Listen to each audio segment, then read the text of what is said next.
महाराष्ट्र के पूर्व मुख्यमंत्री और शिवसेना प्रमुख उद्धव ठाकरे ने बीजेपी पर जमकर निशाना साधा है।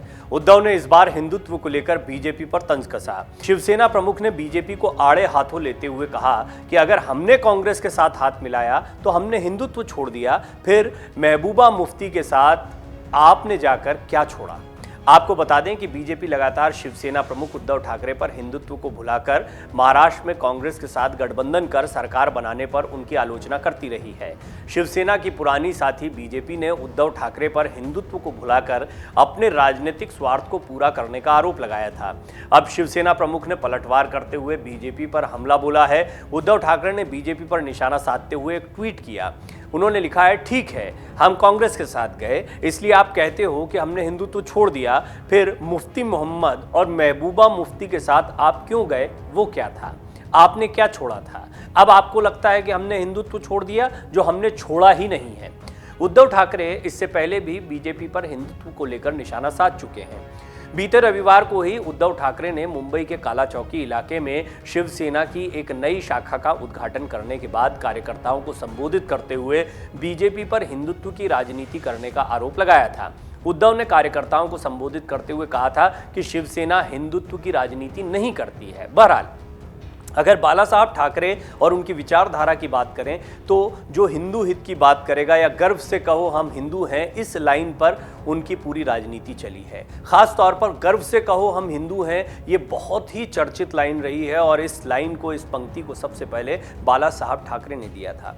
उन्हें हिंदू हृदय सम्राट भी कहा जाता है। ऐसे हिंदू हृदय सम्राट कहे जाने वाले बाला साहब ठाकरे ने ये भी कहा था अपने एक बयान में, एक इंटरव्यू के दौरान, कि यदि उनकी पार्टी का कांग्रेसीकरण होता है या कांग्रेस के साथ जाना पड़ता है तो वो अपनी दुकान को बंद कर देंगे। इतनी कठोर बात कहने के पीछे बहुत महत्वपूर्ण वजह यह थी कि शिवसेना की पूरी राजनीति कहीं ना कहीं हिंदुत्व के इर्द गिर्द ही दिखाई देती है। अब बात करते हैं उद्धव ठाकरे के दावे की। ये बात सही है कि बीजेपी महबूबा मुफ्ती के साथ गई थी। ये बात भी सही है कि इस राजनीति में सभी अपने समीकरणों को साधने में लगे रहते हैं।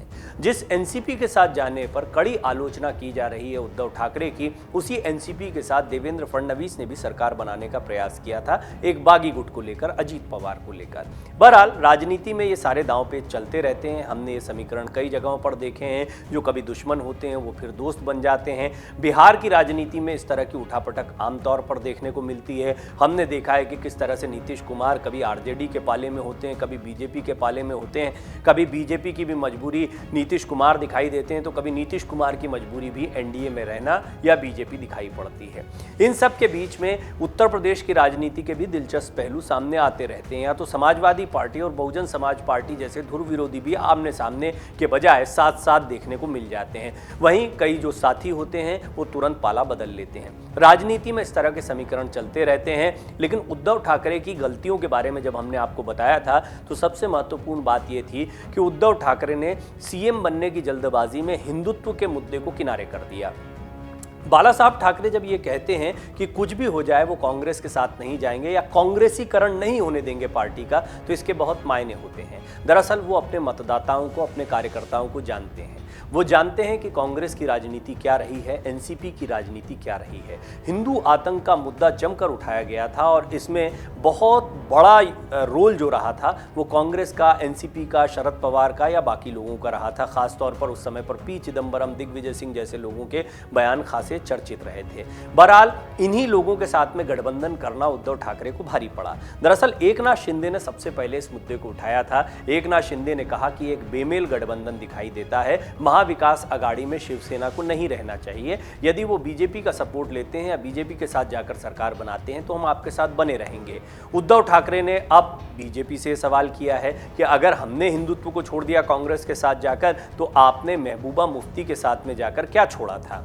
सवाल तो सही है, लेकिन इस सवाल पर सवाल करने से जवाब नहीं मिलता है। जब महाराष्ट्र की राजनीति में जमीन पर उतरना होगा, लोगों के बीच में जाना होगा, तब आपसी राजनीतिक विवाद से बात नहीं बनेगी, छवि से बात बनेगी। बीजेपी को नुकसान निश्चित तौर पर होता अगर वो उस मुद्दे को या उस एजेंडे को और आगे ले जाती। निश्चित तौर पर उस समय पर महबूबा मुफ्ती के साथ जाकर बीजेपी ने जो कुछ भी किया था उसकी कड़ी आलोचना हुई थी और बहुत मुमकिन है कि बीजेपी को इस बात का एहसास हुआ हो। आप अंदाजा लगा सकते हैं कि हिंदुत्व के मुद्दे को बीजेपी ने किस कदर पकड़ रखा है। उनकी कैबिनेट में कोई मुस्लिम चेहरा नहीं दिखाई देता, टिकटों का वितरण होने के समय कोई मुस्लिम चेहरा नहीं दिखाई पड़ता है। एकमात्र मुख्तार अब्बास नकवी थे, वो भी अब मंत्रिमंडल से बाहर हो चुके हैं। उन्हें क्या भूमिकाएं मिलेंगी इसको लेकर भी सवालिया निशान बने हुए हैं। उन्होंने आरिफ मोहम्मद खान को तो केरल का राज्यपाल बनाया, क्या दूसरा राज्यपाल पश्चिम बंगाल को एक मुस्लिम चेहरे के तौर पर मिलेगा? मुख्तार अब्बास नकवी का नाम दौड़ में आगे चल रहा है एनडीए की तरफ से। बहरहाल ये सारे सवाल बने हुए हैं। इस सब के बीच में राजनीति का ये एक बहुत महत्वपूर्ण पहलू है कि आप किसके साथ जाते हैं, यह आपकी विचारधारा को दिखाता है। बीजेपी ने शायद अपनी गलती सुधार ली हो। क्या महाअघाड़ी गठबंधन से दूर जाकर उद्धव ठाकरे अपनी गलती सुधारेंगे? ये एक बहुत बड़ा सवाल है जो राजनीतिक गलियारों में गूंज रहा है। फिलहाल उद्धव ठाकरे इस बात को जानते हैं कि उनके ऊपर ये सवाल खड़ा हुआ है। इसका जवाब देने के लिए उन्होंने एक और सवाल दागा है कि यदि मैंने कांग्रेस के साथ जाकर हिंदुत्व को छोड़ा है तो बीजेपी ने महबूबा मुफ्ती के साथ जाकर क्या छोड़ा था। डाउनलोड करें अमर उजाला ऐप और पाएं खबरें लगातार। अगर आप ये वीडियो YouTube पर देख रहे हैं तो हमारे चैनल को सब्सक्राइब करें और बेल आइकन को दबाना ना भूलें। अगर आप Facebook पर ये वीडियो देख रहे हैं तो हमारे पेज को लाइक करें।